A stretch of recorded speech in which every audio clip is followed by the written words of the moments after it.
नमस्कार, आप देख रहे हैं न्यूज टॉप भारत। अमित शुक्ला के साथ इस समय हमारी मौजूदगी जो है प्रयागराज महाकुंभ में है। इस बार महाकुंभ का आयोजन हुआ है। संत महात्मा बता रहे हैं कि 12 गुणे 12 वर्षों पर कुंभ लगता है। उसके बाद 12 कुंभ के बाद पर ऐसा जो है सौभाग्य प्राप्त हुआ है कि महाकुंभ लगा है। इसमें यहाँ पर तरह तरह से लोग आ रहे हैं, संत आ रहे हैं, महात्मा आ रहे हैं। महाराज जी हैं, महाराज जी यहाँ पर जो है महाकुंभ में चाबी वाले बाबा के नाम से जमकर वायरल हो रहे हैं। आप देख सकते हैं कितनी बड़ी चाबी हाथ में लिए हुए हैं। कैमरामैन से कहेंगे दिखाएंगे। महाराज जी से सीधा जुड़ते हैं। महाराज जी, न्यूज टॉप भारत में आपका बहुत बहुत स्वागत है। जय श्री राम। और कभी सबसे पहले परिचय जब हम लोग एक दूसरे से मिले तो अभिवादन स्वरूप राम राम कर लिया करें।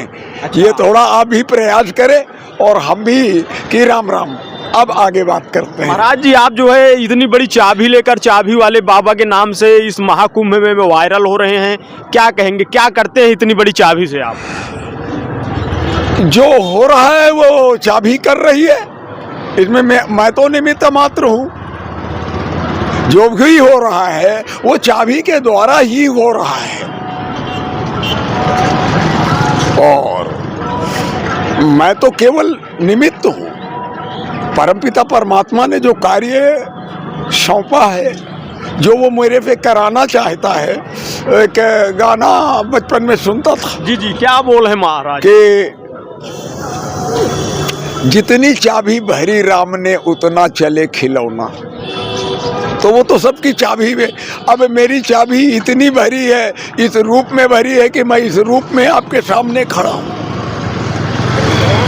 तो महाराज जी, इस महाकुंभ में चाबी लेकर के आप अपना ये रथ लेकर, कैमरामैन से कहेंगे एक बार रथ भी दिखाएं। सतयुग आए राष्ट्र धर्म के लिए महाराज जी इधर दिखाएं जो सब जो है कुछ वो ये इतनी बड़ी चाबी इसमें लगाए हुए हैं।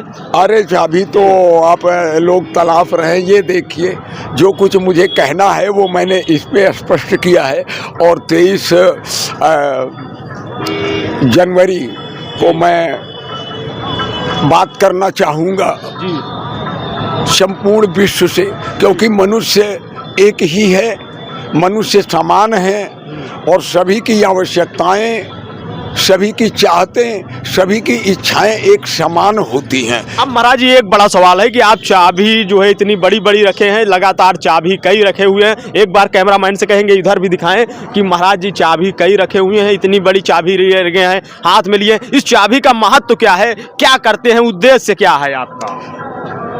उद्देश्य सभी चेहरे मुस्कुराते हुए रहें। सर्वे भवन्तु सुखिनः, सर्वे सन्तु निरामया, सर्वे भद्राणि पश्यन्तु, मा कश्चित् दुर्भाग् भवेत्। बस जिससे भी कल्याण हो, एक दूसरे का हित चिंतन होने लगे, मानो मानो बनकर रहे।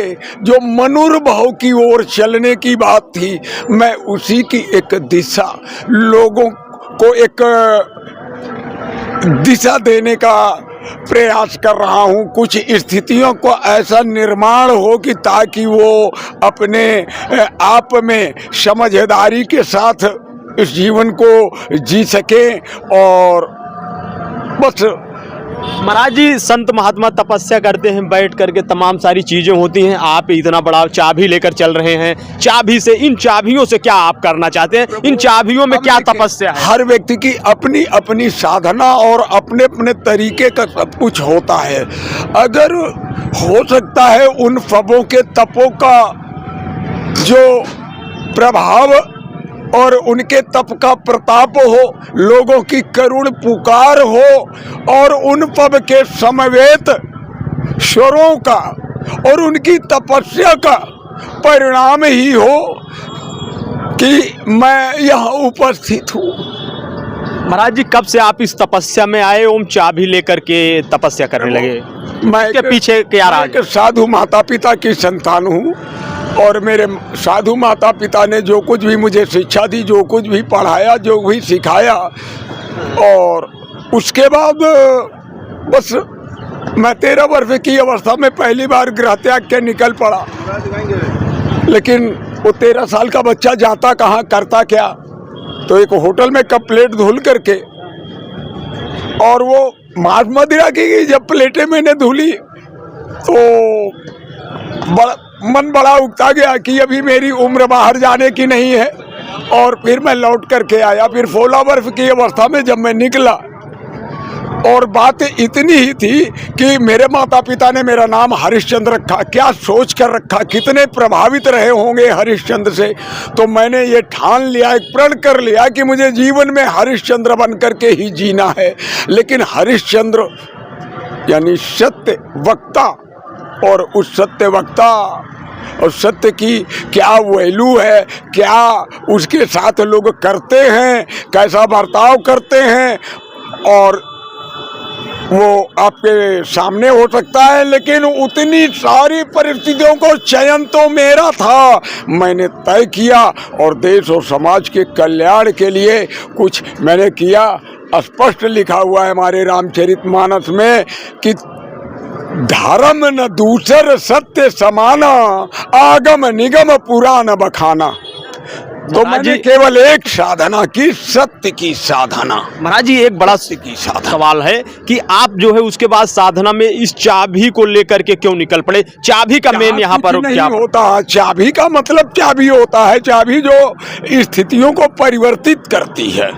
ये चाबी कहीं भी लगाई जाती है तो इधर पे लीवर इधर हो जाता है, स्थिति का परिवर्तन हो जाता है। मैं ऐसे परिवर्तन के रूप में इस चाबी को देखता हूं और ये प्रयोग चल रहा है। तो अभी तक आपका प्रयोग कितना सफल हुआ है जब से आपने? ये तो आप लोग तय करें। मैं तो कार्य कर रहा हूं। मेरा वारा भगवान श्री कृष्ण गीता में जब कहते हैं कर्मण्येव अधिकारेषु मा फलेषु कदाचन, तो परिणाम तो आप देखेंगे, तय करेंगे, लोग बताएंगे कि हम ये व्यक्ति कितना सफल हुआ। और फिर सफलता मेरी नहीं, परम पिता परमात्मा की ये गॉड गिफ्ट है, ये प्रभु का उपहार है मेरे लिए ये चाबी। और इसके बाद जो है, जो कुछ भी होने जा रहा है और या जो कुछ भी हो रहा है, सब उसकी कृपा से हो रहा है। और मैं केवल अपने कर्म पथ पर चल रहा हूँ और परिणाम की चिंता हमें नहीं है। ये बताइए महाराज जी, जब से आप इस संप्रदाय में आए, अभी भी क्या आपका नाम हरिश्चंद्र जी ही है या कुछ और? नहीं, मैंने स्वामी विवेकानंद जी को अपना गुरु माना।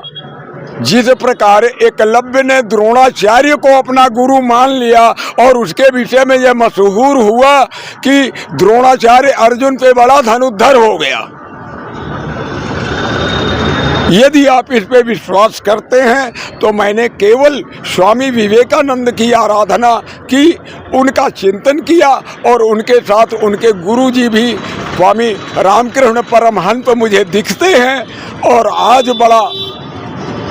बहुत ही अच्छा दिन है कि आज हमारे गुरुदेव स्वामी विवेकानंद जी का कि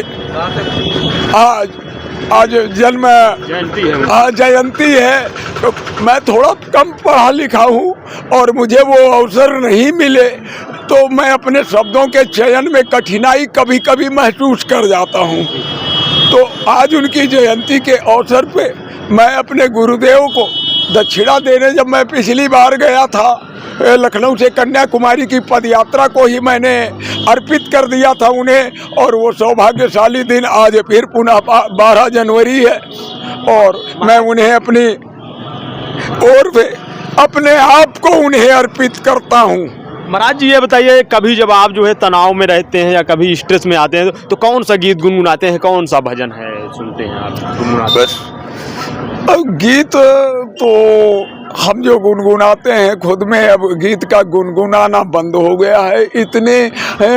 जितनी समस्याएं चारों ओर चीख पुकार हो, जब उन्हीं के निदान में व्यक्ति लगा रहे तो गुनगुनाना कहाँ हो सकता है।